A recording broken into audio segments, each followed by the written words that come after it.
ओम श्री गणेशाय नमः।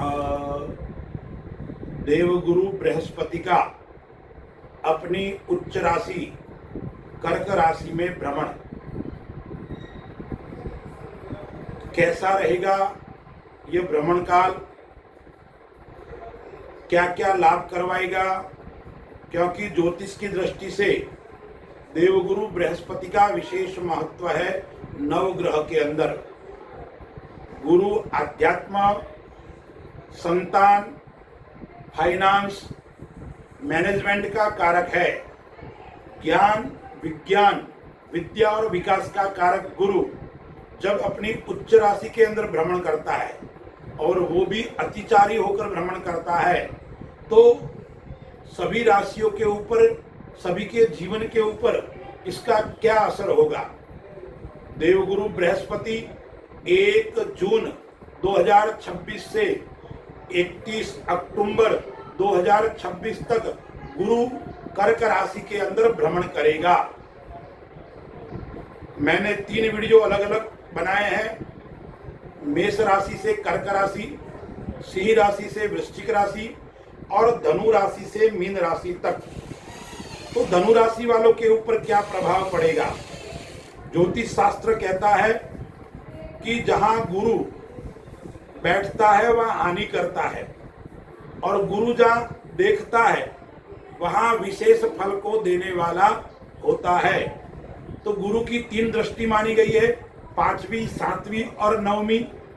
तो ये गुरु का गोचर काल धनु राशि वालों के लिए कैसा रहेगा? पहले और चौथे घर का स्वामी 8वें भाव के अंदर गोचर करने वाला है। 8वां भाव जो है वो किसका है? मारक ग्रह है, और ज्योतिष की दृष्टि से 8वां गोचर इतना शुभ भी नहीं माना गया है। धनु राशि का स्वामी गुरु है और गुरु ही 8वें भाव के अंदर गोचर कर रहा है। तो धनु राशि वाले जातकों के लिए यह मिश्रित फल देने वाला रहेगा, मध्यम फल देने वाला रहेगा। आप ज्योतिष जानते हैं, आप गूढ़ रहस्य को जानते हैं या उसके अंदर रुचि रखते हैं, आप विज्ञान या रिसर्च से जुड़े हुए व्यक्ति हैं, ऐसे व्यक्तियों के लिए यह गोचर काल उत्तम और श्रेष्ठ रहने वाला है। आपको व्यापार के अंदर जरूर थोड़ी उठापटक देखने को मिलेगी। आपको मेहनत करनी पड़ेगी, संघर्ष करना पड़ेगा, और बार बार कार्य के अंदर रुकावटें आएगी। उस रुकावटों के लिए आपको परिश्रम करोगे तो उस रुकावटों को आप पार करके आगे बढ़ेंगे। ऐसा समय आपके लिए धनु राशि वालों के लिए रहेगा। गुरु की जो 5वीं दृष्टि है वो कहाँ पड़ रही है? 12वें स्थान के ऊपर पड़ रही है। गुरु की दृष्टि अच्छी मानी गई है। तो आपको इस गोचर काल के अंदर विदेश यात्रा का योग भी बन रहा है। खर्च आपका बढ़ेगा, व्यय आपका बढ़ेगा। इसलिए आपको खर्च, लेकिन 2 प्रकार के खर्च होंगे। एक फालतू खर्च होगा, एक आध्यात्मिक खर्च।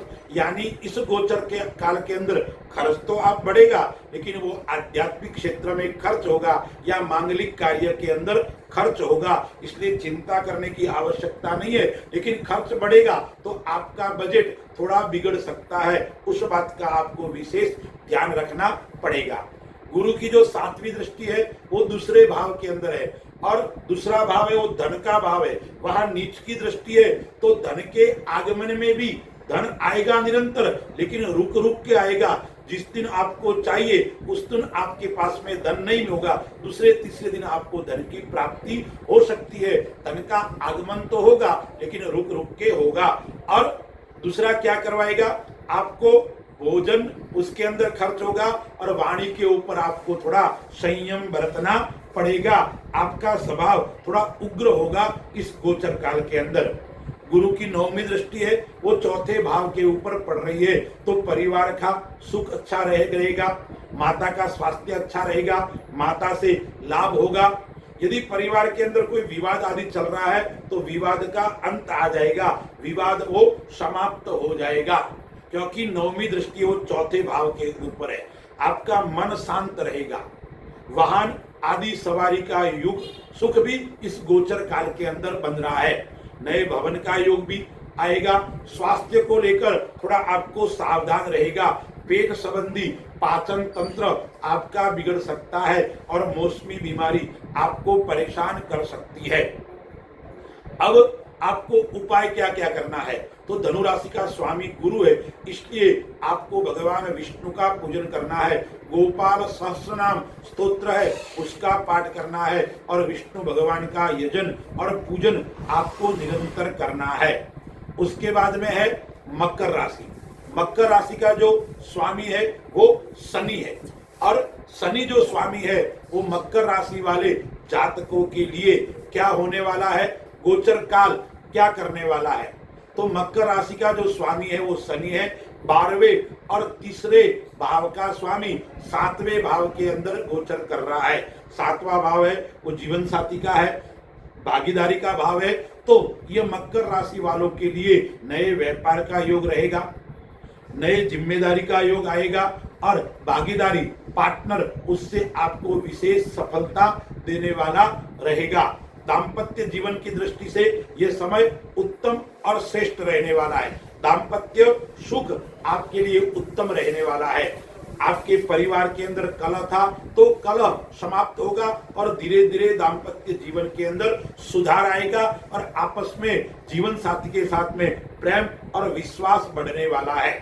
5वीं दृष्टि जो गुरु की है वो कहां पर है, तो वो है वो 11वें भाव के ऊपर, आय भाव के ऊपर है। तो आपको आर्थिक लाभ होगा। आप स्वर्ण, सोना, चांदी, लोह संबंधी कार्य करते हो तो उससे भी आपको धन की प्राप्ति होने वाली है और मित्र और परिवार का सुख भी इस गोचर काल के अंदर आपको मिलने वाला है। 7वीं दृष्टि है वो लग्न के ऊपर, प्रथम भाव के ऊपर आपके पड़ रही है, तो जरूर वो नीच की दृष्टि है, इसलिए आपका मन थोड़ा असंतोष रहेगा, लेकिन आपका आत्मविश्वास, आपका कॉन्फिडेंस निरंतर अभिवृद्धि रहेगी, निरंतर बढ़ेगा। समाज के अंदर आपकी अच्छी प्रतिष्ठा रहेगी, समाज के ऊपर अंदर आपको मान और सम्मान की प्राप्ति होने वाली है। गुरु की जो 9वीं दृष्टि है वो पराक्रम स्थान के ऊपर पड़ने वाली है, 3रे भाव के ऊपर है, तो भाई बहन और मित्र से आपको सुख की प्राप्ति होगी, उनसे अच्छा संबंध रहेगा, उनसे मित्रता रहेगी और आपके मित्र आदि है उनसे भी आपको अच्छा लाभ होने वाला है। छोटी यात्रा का योग भी बढ़ेगा, धार्मिक क्षेत्र से आपका लगाव भी बढ़ेगा। मकर राशि वाले जातक है वो क्या करना है, आपको एकांत में नहीं बैठना है, निरंतर सकारात्मक वातावरण के अंदर आपको रहना है। नकारात्मक वातावरण के अंदर रहोगे तो आप कभी कभी ज्यादा परेशान होंगे, इसलिए अच्छे लोगों के साथ में बैठना, अच्छी जगह घूमना फिरना, अच्छा साहित्य का अध्ययन करना, अच्छी टीवी फिल्म आदि देखना, यह आपके लिए श्रेष्ठ और शुभ रहने वाला है।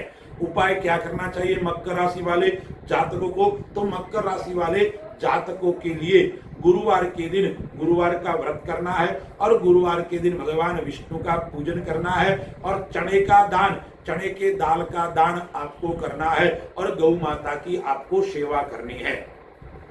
कुंभ राशि है, कुंभ राशि का स्वामी है शनि है, 2 और 11वें घर का स्वामी 6ठे भाव के अंदर गोचर कर रहा है। तो यह गुरु का गोचर काल इतना श्रेष्ठ नहीं कह सकता हूं, परिश्रम से सफलता, मेहनत से लाभ देने वाला रहेगा, लेकिन यदि आप नौकरी आदि करते हो तो निरंतर आपकी प्रगति होने वाली है। नौकरी के अंदर आपको प्रमोशन की प्राप्ति होगी, नौकरी के अंदर आपको सफलता की प्राप्ति होगी, लेकिन हर क्षेत्र के अंदर आपको परिश्रम और मेहनत करनी पड़ेगी। गुरु की जो 5वीं दृष्टि है वो 10वें भाव के अंदर, व्यापार भाव के अंदर, आपके कर्म भाव के ऊपर पड़ रही है, तो आपको व्यापार के अंदर नए व्यापार का योग बन रहा है, परिवर्तन व्यापार के अंदर आ सकता है। आप जो व्यापार कर रहे हो उस व्यापार को छोड़कर अन्य नए व्यापार का योग भी आ रहा है, लेकिन उसके अंदर लाभ की प्राप्ति होने वाली है, चिंता करने की आवश्यकता नहीं है। आप राजनीति क्षेत्र से जुड़े हुए हैं तो आपको मान और सम्मान की प्राप्ति होगी और उच्च पद की प्राप्ति होगी। पिता की दृष्टि से अच्छा रहेगा, पैतृक सुख संपत्ति का योग भी आ रहा है, पिता के नेतृत्व में आप कार्य कर रहे हो, पैतृक कार्य कर रहे हो तो उसके अंदर भी आपको निरंतर लाभ की प्राप्ति होने वाली है। 7वीं दृष्टि है वो व्यय भाव के ऊपर है, 12वें भाव के ऊपर है। तो आपके जो खर्च बढ़ा हुआ था वो खर्च अब धीरे धीरे कम हो जाएगा। अस्पताल का खर्च है, पारिवारिक खर्च है, वो खर्च निरंतर ज्यादा हो रहा था, वो खर्च आपका धीरे धीरे कम होगा। लेकिन खर्च होगा तो वो भी मांगलिक कार्य के अंदर खर्च होगा, और विदेश यात्रा का योग भी इस गोचर काल के अंदर आपके बन रहा है। गुरु की 9वीं दृष्टि है, वो कहां पर है? तो वो है धन भाव के ऊपर पड़ रही है। तो आपको आने का जो आगमन है, धन का आवक है, वो आवक आपके लिए अच्छी रहेगी और आप कर्ज मुक्त हो जाएंगे। आपने किसी से ऋण लिया है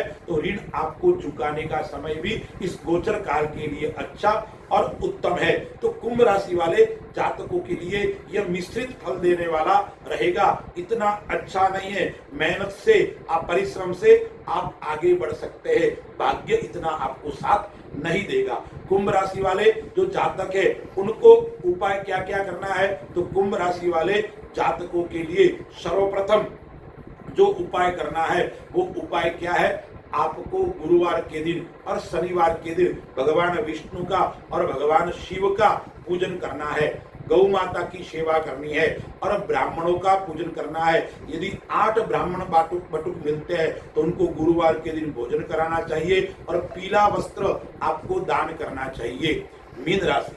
मीन राशि का स्वामी है वो गुरु है और गुरु के ऊपर ही हम विचार कर रहे हैं। तो मीन राशि वाले जातकों के लिए प्रथम भाव और 10वें भाव का स्वामी है वो 5वें भाव के अंदर गोचर कर रहा है। तो यह आपको प्रतिष्ठा देने वाला रहेगा, सफलता को प्राप्त कराने वाला रहेगा। आपका क्या होगा? मान और सम्मान आपको बढ़ने वाला है। इस गोचर काल के अंदर संतान का सुख आपको अच्छा होगा।